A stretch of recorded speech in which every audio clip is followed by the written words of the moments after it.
Hello everyone, इस video में हम लंब, आधार और कर्ण समझेंगे। ये समकोण त्रिभुज है, तो मैंने ए, बी और सी समकोण त्रिभुज बना रखा है। बी जो है ना 90 डिग्री है, इसलिए इसको समकोण त्रिभुज कह रहे हैं। तो ये बी के सामने वाली जो भुजा है ना, ये भुजा ये कर्ण कहलाएगा। क्या कहलाएगा? कर्ण कहलाएगा।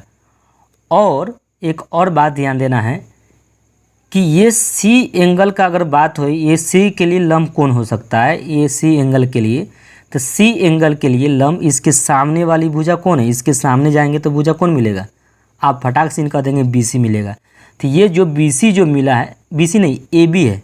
ये क्या है? AB। इसी को लंब बोलेंगे। ये सी के सामने वाला क्या है? AB है, इसी को लंब।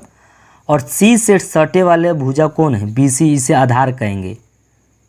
ठीक है, तो आपको ये समझ लेना है कि सी के सामने वाला लंब और बी समकोण है ना, समकोण के सामने वाला क्या होगा? कर्ण कहलाएगा। तो लंब और कर्ण जब पता चल जाएगा तो ऑटोमेटिक आधार पता चल जाएगा। ठीक है, ऐसा भी बात समझ सकते हैं। ये सी एंगल के लिए।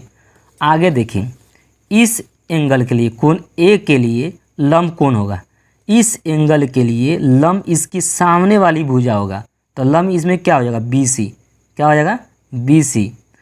आधार इसमें बताइए। तो ये समकोण है, B है, तो B के सामने वाली भुजा, तो B के सामने वाली भुजा कौन है? AC है। तो ये AC हुआ, वो क्या हो जाएगा? नहीं, कर्ण हो जाएगा। क्या हो जाएगा? कर्ण। B के सामने यानी B समकोण है, समकोण के सामने वाली भुजा आपका कर्ण कहलाता है। तो कर्ण पता चल गया, लंब पता चल गया। तो कर्ण और लंब पता चल जाएगा तो ऑटोमेटिक आधार चल जाएगा पता, ये आधार हो जाएगा। यह ना समझिएगा, तो ये कोण ए से जो सटा रहता है ना भुजा, कौन सटा है? AB सटा है। कोण ए से क्या सटा हुआ है?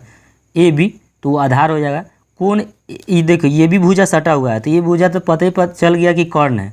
तो ये कर्ण पता चल गया, तो फिर हमको इसे लेना नहीं है। भुजा कौन सटा हुआ है इस एंगल से? तो आप कहेंगे AB, तो वो आधार हो जाएगा। ठीक है, ऐसा भी समझ सकते हैं। तो लंब और कर्ण आप आधार आप समझ में आ गया होगा। तो और एक और बात आपको समझना है कि एंगल के हिसाब से लंब और आधार बदलते जा रहे हैं। ठीक है, त्रिभुज वही है, केवल एंगल बदल दिए तो क्या हो गया? कर्ण तो स्थित रहते हैं, लंब और आधार क्या हो जाता है? बदलते रहते हैं।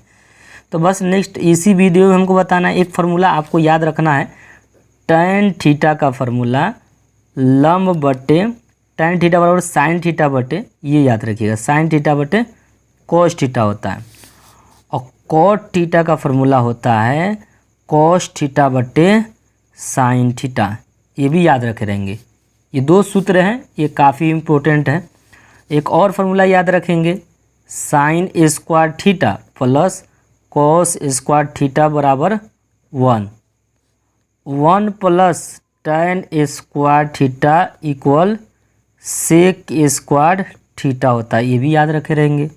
ठीक है, एक और फार्मूला याद रखिएगा, 1 प्लस cot स्क्वायर थीटा बराबर cosec स्क्वायर थीटा। ये भी याद रखेंगे। तो ये पूरे सूत्र को आपको याद रखेंगे। तीनों सूत्र है, 1, 4, 5, तो 5 सूत्र हैं। आप पांचों सूत्रों को याद रखे रहेंगे और ये सूत्र आपको त्रिकोणमिति में बहुत उपयोगी होने वाली है। तो नेक्स्ट वीडियो में आपसे मिलते हैं। बस आप वीडियो को लाइक कर सकते हैं, आपकी इच्छा है तो कर सकते हैं, अन्यथा आपकी मर्जी। ठीक है, नेक्स्ट वीडियो में और भी वीडियो लेकर आएंगे।